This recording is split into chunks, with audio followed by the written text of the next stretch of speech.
EM and EK tried to steal $200 worth of digital downloads.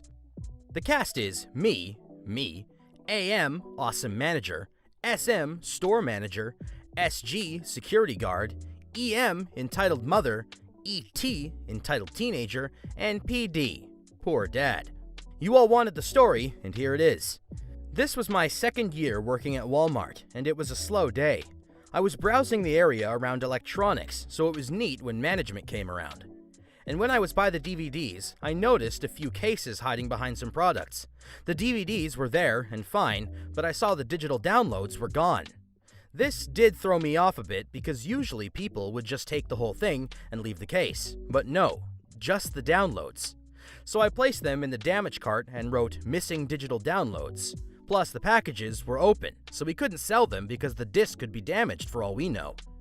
As soon as some of my associates came back along with AM, he asked if anything happened. I told him about the DVDs, and he even got concerned because he also found some in the toys department. Electronics was between the toy department and the shoe department. But as the day goes by, we kept finding more and more. We kept an eye out for any suspicious activity until I saw a teenager, ET, buy one of the new releases on DVD. AM also saw this and called in one of the security guards to keep an eye on the teenager. And that's when we can hear someone opening and closing a DVD case.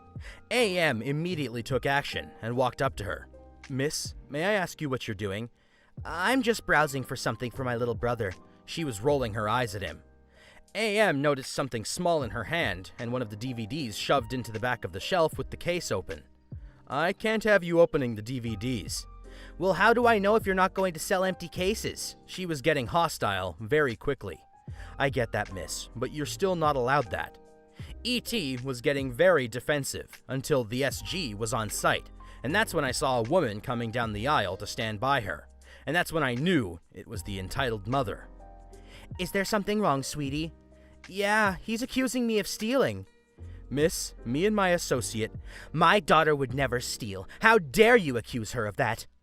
I was worried for AM because he was a retired veteran. I can't remember if it was Navy or National Guard, and he was prone to use his veteran voice if someone pushes him too far. I was almost on the receiving end of it one time, but he held it back. "Ma'am, I can see the downloads from the DVD in your daughter's hand." EM and ET were yelling at him, and at this point, it brought the store manager over, because he could hear the yelling from the shoe department. "OP, is something going on? I can hear yelling all the way from the shoe department." "We've been finding open DVD products with the digital downloads missing, and AM found the culprit." He nods at me and walks over to AM, ET, and EM. "AM, is everything all right?" "Your manager is accusing my daughter of stealing, and I will not tolerate it. I demand him to be fired and be compensated of the stress he's putting us through." As SM was going to ask AM, ET opened her jacket a bit, and there were tons of the digital downloads falling out from inside her jacket. I was shocked, as we were all witnesses of what just happened. SG was close by and looks at SM to give the signal, which was immediate. But SG has to call for backup because ET tried to run for it. SG caught her, but EM was now trying to get the guard to let go. Luckily, another SG showed up and got her too. We had to empty the jacket ET had, and she had over $200 worth of DVD digital downloads that were taken from their cases. We couldn't sell the DVDs, so they were put in for damages. AM had to call the police, and the cops had to take them away, and they were banned from other Walmarts as well. Even AM was wondering why someone would bother taking the digitals instead of the whole thing. I told him that it could be a scam she was doing by selling the digitals at a high price and ripping the people that buy them off by downloading the digital so they couldn't use it. Someone did this to our games to sell them at GameStop. He thought I had a good point, but just shrugs it off. I say to him, "I was afraid you were going to go flippy on them." AM just laughed and said he handled worse and told me to keep it up. He called me Baby of Electronics. We all had nicknames, and I was dubbed that because I was the youngest member there, and props to those that got the Flippy reference. As the day went by, I saw a man walk up to the counter, and I asked how I could help him. PD says, "Hello, I'm the father of ET and EM's husband. I just wanted to apologize for what they did." "It's okay, sir. They should know better, and it is what it is." Turns out he was divorcing EM and was trying to get custody of ET because EM was a toxic woman. But he couldn't get custody due to financials and is trying to find a better job. PD tried to offer to buy the DVDs his daughter took the digitals from, and I told him I couldn't do that. PD kept insisting, but I told him, entitled dog parent yells at me because I told her that her pit bull needs to be muzzled. So I, an 18-year-old female, work as an office assistant/secretary at a veterinarian office. Since I mostly just check people and schedule appointments and stuff for their pets, I'm not certified in animal care or anything. A few months ago, we had this one lady, let's call her S, come in with her medium-sized pit bull mix. I check her in, and on her dog's file, it says he has a past history of being aggressive towards the vet and vet techs. This means that he's required to have a muzzle on before going into the room with the vet. This is the conversation that follows. Hey, looks like the dog has a past history of being aggressive towards the vet, so he's going to have a muzzle on before he goes into the room. Do you have one with you? No. I don't have a muzzle with me. He won't need one. I'm sorry, ma'am. He's going to have a muzzle on before the vet can look at him. It's the rules. We have some that we can use for the appointment. Why? Is it because he's a pit bull? He's just a big baby and wouldn't even hurt a fly. This is discrimination against pit bulls. No, ma'am, it's not because he's a pit bull. His file says he's been aggressive towards the vet before. A lot of dogs don't like the vet, so it's pretty common for them to have to be muzzled, regardless of the breed. We've had to muzzle Chihuahuas before. My dog just doesn't like the vet to be touching him or messing with his body parts. Just tell the vet not to do that, and he won't bite like last time. Ma'am, how is the vet supposed to do his job if he can't touch the dog? He needs to make sure everything is working right.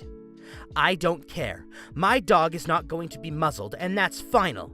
You are discriminating against my little baby dog because he's a pit bull. I can't believe that I'm facing this kind of harassment for owning a pit bull at a vet's office, for God's sake. We went back and forth like this for a while. I kept telling her that her dog isn't going to see the vet until he has a muzzle on, and she kept telling me that he didn't mean it and that I was saying that he's aggressive because he's a pit bull. Eventually, she put a muzzle on the dog, and he apparently acted fine and non-aggressive with the muzzle on.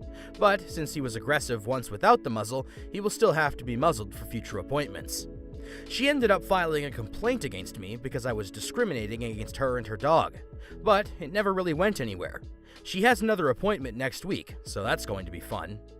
And what's interesting is the OP went and uploaded another story chronicling this next occurrence. So our next story is titled, Update on Entitled Dog Parent Who Yelled at Me. Hey, so this is an update on the entitled dog parent who yelled at me because I told her her pit bull needs to be muzzled. So the lady, S, had her appointment today. It didn't go so great. Like many businesses these days, due to everything that's been happening, we have no mask, no service policy. This means I'm supposed to kick someone out if they aren't wearing a mask. We have a small supply for the staff, but we aren't really supposed to give them out. We also have limited staff, one vet tech, and I. When I saw S get out of her car without a mask, I knew she was going to be difficult. I didn't want to have to fight with her about it, so I get up and meet her at the door with the box of masks. This is how the conversation goes. Hey, how are you? Due to everything going on currently, we require that everyone wears masks inside. If you don't have one, we can provide one for you. No, it's fine, I don't need one. Mine is in my car. Ah, okay, great. If you want, I can hold the dog while you go get it. No, I actually won't be wearing one. She then proceeds to try and move past me through the doorway. Ma'am, we have a no mask, no service policy. You cannot come in without a mask. This is BS. Jesus, hold the dog.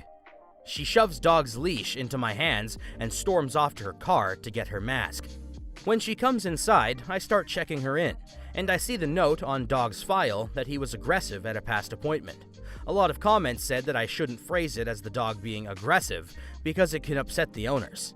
Hey, so looks like the dog was a bit nervous at his appointment about 2 years ago and nipped one of the vet techs, so he's going to have to wear a muzzle during the appointment.